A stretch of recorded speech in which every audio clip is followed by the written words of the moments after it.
சளி ஏற்கனவே மூக்கிலே வாயிலே சளி வந்தே இருக்குது. ஆஸ்பத்திரி போல வேண்டாங்கிறாங்க. எண்ணெய் காய்ச்சி கொடுங்கங்கிறாங்க. எண்ணெய் காய்ச்சி புழுங்கரிசி 2 போட்டு பூண்டு 1 தட்டி போட்டு கொடுங்குது. எதுக்குமானா தலைக்கு தேய்ச்சி கெடுத்துங்கிறாங்க.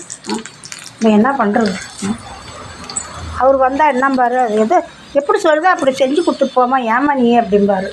சொன்ன மாதிரியே செஞ்சுட்டோம். மா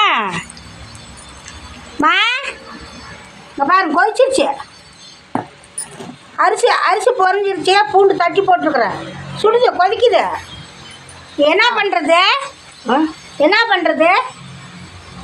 பாருங்க, சளியாக இருக்குது. எண்ணெயை தேய்ச்சிக்கணும். கால் கிட்ட இருக்குது, நவுத்தி வைங்க. அது எண்ணெயை தேய்ச்சா புழுங்கரிசி பூண்டு போட்டுட்டோம்ல, மண்டையில் நீர் இருக்கு பாரு. ஆமாம், அது கட்டாயிரும். நாங்கள் புழுங்கரிசி கட்டி தலைக்கி வச்சுப்பேன். ஆமாம், அது சொல்லியிருக்கு. சித்ரா சொல்லியிருக்கு உங்கள் அண்ணன் வரும்போது. அதில் தோதரிசி வந்தப்போ நினப்பில்ல கொஞ்சம் எடுத்துட்டு போயிட்டாச்சா? நான் கொடுத்தாச்சு. சரி சரி, அடுத்த மாதம் தான் போடுவாங்க. வாங்கிக்கலாம். கொஞ்சம் அரிசி வச்சோம்னா மூட்டை நமக்கு இல்லாத என்ன மண்டை நீர் எடுத்துரும். புழுங்கரிசி தான் மண்டை பிள்ளைங்களுக்கு. ஆஸ்பத்திரிக்கு போகலாமல்ல, சளிக்கு போகக்கூடாதா?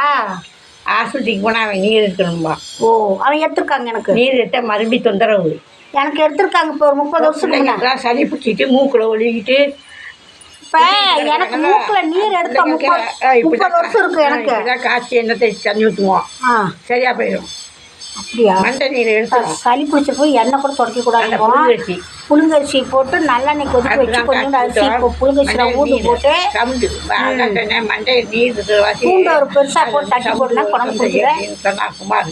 அப்படியா? அதனால எண்ணெய் கேட்டுக்கல பெரியவங்க இப்படி உட்காந்து கேட்க ஆள் வேணும். இன்னைக்கு என்ன எதுக்கு சொல்கிறாங்க, என்ன சொல்கிறாங்க? 15 நாளாக இருக்குது இப்படி. இதுக்கு நான் பழைய சோறு கூட கண்ணில் காட்டுறேன். அதான் தண்ணி சேரலாம். கேன் தண்ணி வாங்கிட்டு வந்து வச்சிருக்கிறாரு.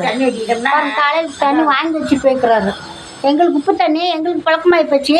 அவங்களும் இதில் புழங்கிட்டு இருந்தவங்க தான். இப்போ போய் மாமா வீட்டில் திருச்சியில் இருந்துட்டு வந்துட்டு ஆற்று தண்ணியில் புழங்கிட்டு மறுபடியும் உப்பு தண்ணியில் புழங்கும் சேரலங்குது. அப்புறம் சரி என்ன பண்ணுறது அப்படின்னு ஒரு கேன் தண்ணி வாங்கி வச்சுட்டு போய்க்கிறாரு. சரி பார்க்கலாம், அவங்க இருக்கிற வரைக்கும் அவங்க நல்லா நம்ம பார்த்து. அது யாரு என்ன அது யாருன்னு கேட்குறாங்க. 2 பேர் தான். நம்ம வீட்டில் கிடக்கிறது நம்ம 2 பேர் தான். அவருன்னா வரல. அல்ல சளிக்கு சொன்னீங்கல்ல, அதனால் அது எப்படி எதுக்கு அந்த சளி பிடிச்சிருக்கும் போது எதுக்கு எண்ணெய் தேய்க்கிறது அப்படின்னு நான் கேட்டேன். அதுக்கு தான் கேட்டேன். அதான் நீங்கள் சொல்லிட்டீங்களே, அதுக்கு தகுந்தது. ஓகே. அவங்க குளிச்ச பிற்பாடு சளி எப்படி இருக்குது அவங்களுக்கு எங்ககிட்ட அவங்க சொல்கிறாங்க. புழுங்கரிசியும் பூண்டும் போட்டு நல்லெண்ணெய் ஊற்றினா அது குறைஞ்சிதுங்கிறாங்க. பார்க்கலாம். இன்னைக்கு அது அம்மா குளிச்சு விட்டு நான் அதை பார்த்து எப்படி இருக்குது அவங்க சொல்லுவாங்கள்ல, நான் வீடியோ போடுறேன். பெரியவங்க சொல்கிறது கேட்கணும்.